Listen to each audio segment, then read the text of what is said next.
Looking for a direct flight to Atlanta? Well, you'll soon be in luck. I'm Eric Walker, and I'll have details on that story next at 8. Rain, snow, wind, oh my. Get ready for an active weather pattern for much of Central California until Wednesday.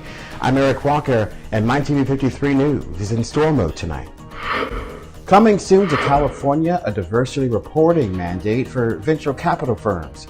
Not coming soon to California, a diversity reporting mandate for Governor Gavin Newsom. I'm Eric Walker with that story coming up. President Trump has been indicted on new charges. I'm Eric Walker with that story coming up tonight on MyTV 53 News at 8.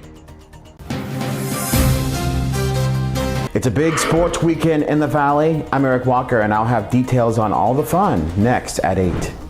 The Fresno City Council has made September 28th Roosevelt Strong Day. I'm Eric Walker with the details next at 8. You're watching the Valley's only 8 o'clock newscast with Austin Reed.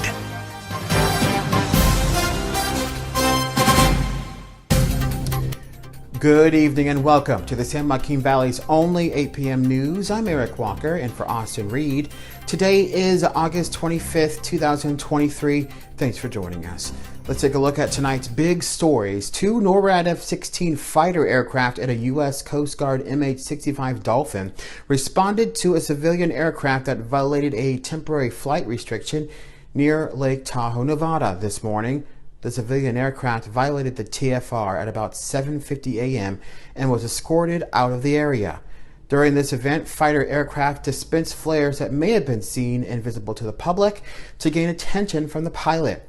Flares were employed with the highest regard for safety of the intercepted aircraft and people on the ground. The flares burn out quickly.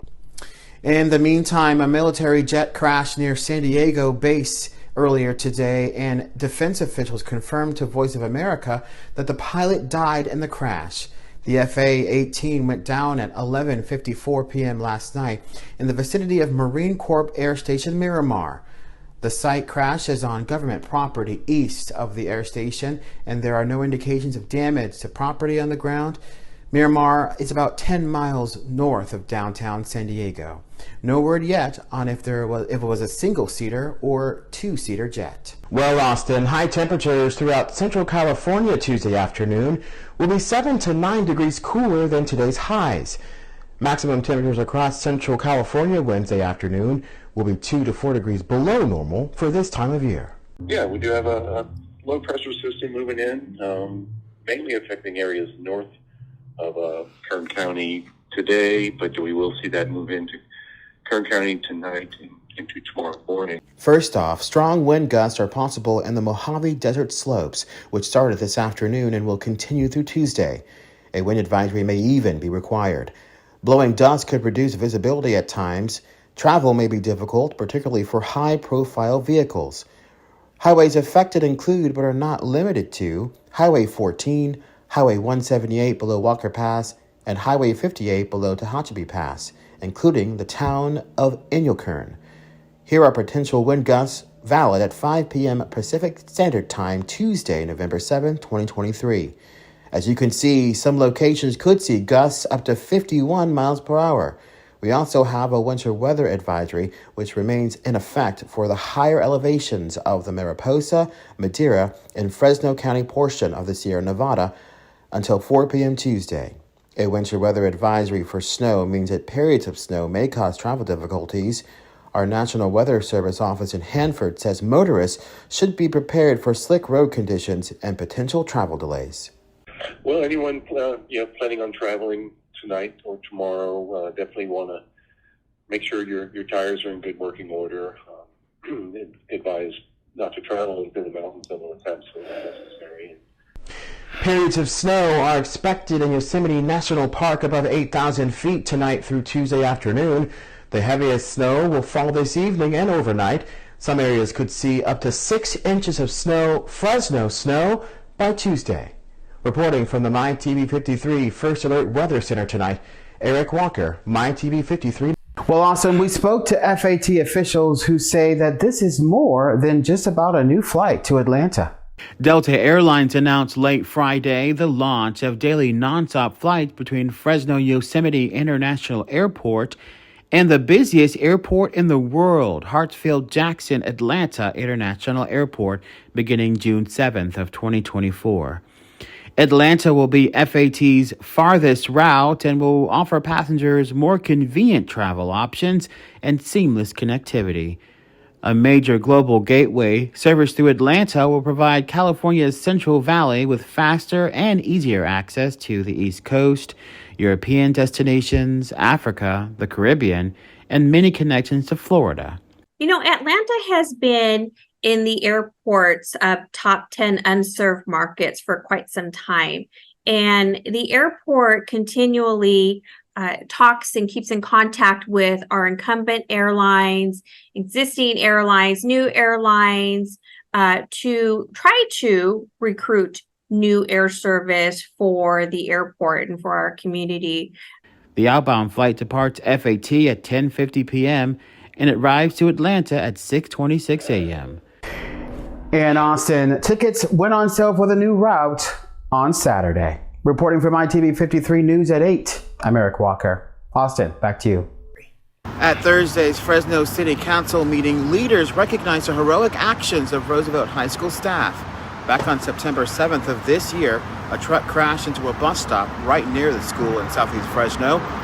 It injured 11 teens. The council also spotlighted Fresno police, Fresno fire, and medics. A couple weeks ago, as some of you recall, we had a pretty difficult day in the city of Fresno, pretty especially difficult day in the Roosevelt High region. And we had a tragic collision that happened right across our school. A lot of children hurt, about 11 of our children that were hurt that day. But what today is about, it's about one, recognition of the folks that stepped up that day, and two, reflection on how important our schools are to our community and our first responders. Fresno Unified says the 11 students are still traumatized. Luckily, no one was killed.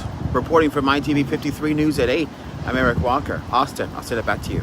According to our partners at Cal Matters, as the bill signing period wrapped up earlier this month, Newsom approved a measure that will force venture capital firms operating in California to collect and disclose demographic data about the founders of the companies they invest in, while on the very same day, he vetoed for the third time a similar transparency requirement for his own gubernatorial appointments. Senate Bill 54 by State Senator Nancy Skinner, a Berkeley Democrat, was among nearly 900 measures that Newsom signed into law this year. It represents an effort to boost lagging venture capital investment in businesses founded by women, Latino, and Black entrepreneurs. Under the law, venture capital firms must annually survey the founding teams of the companies they invested in during the year for information such as gender identity, race, ethnicity, and disability status, as well as whether they are LGBTQ+, military veterans, or California residents. Aggregated data, along with how much money was invested in those businesses, will be reported to the state starting March 1st, 2025. The National Venture Capital Association opposed the bill.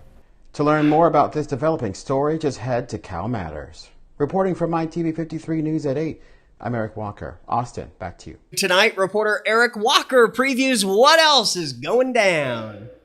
Hey Austin, happy Friday. Whether you like football, baseball, or soccer, there's many options for you here in the Valley this weekend.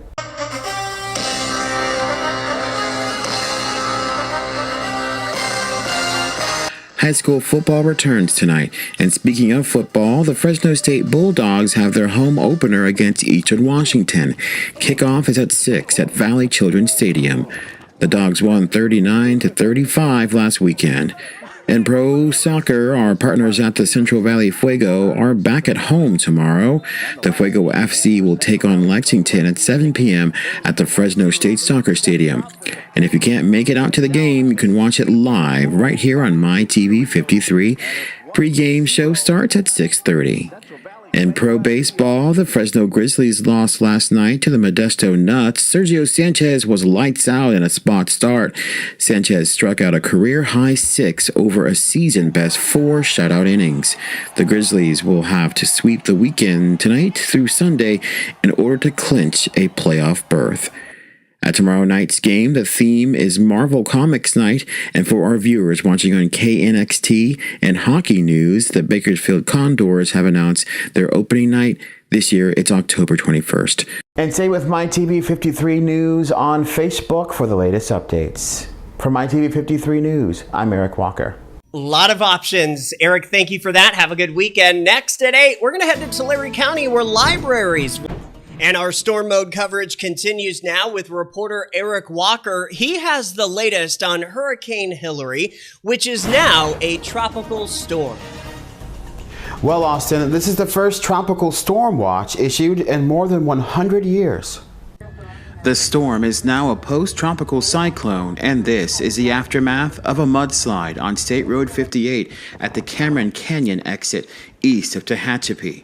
In the Ventura area, a 5.1 magnitude earthquake was recorded and caught on camera inside this Ventura home. On Saturday in San Diego, the downtown water geyser pushed torrent into the air as Hurricane Hilary started to cause flooding at the southern border.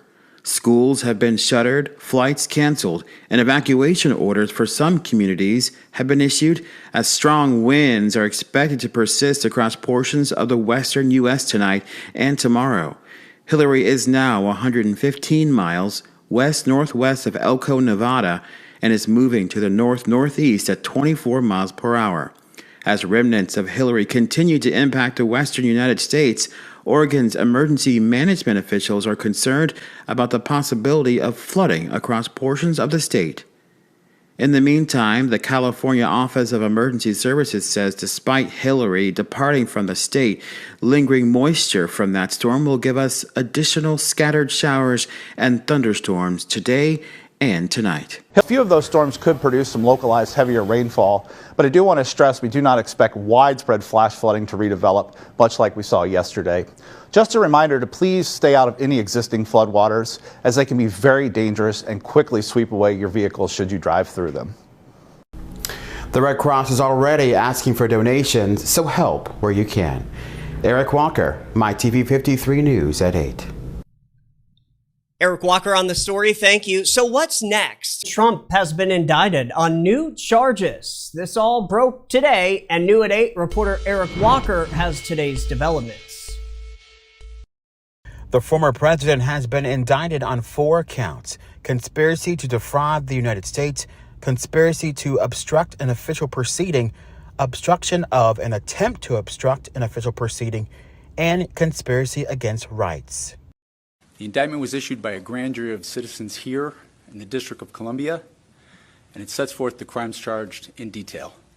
The newest case against Trump centers on what's seen as the former president's most serious betrayal of his constitutional duties.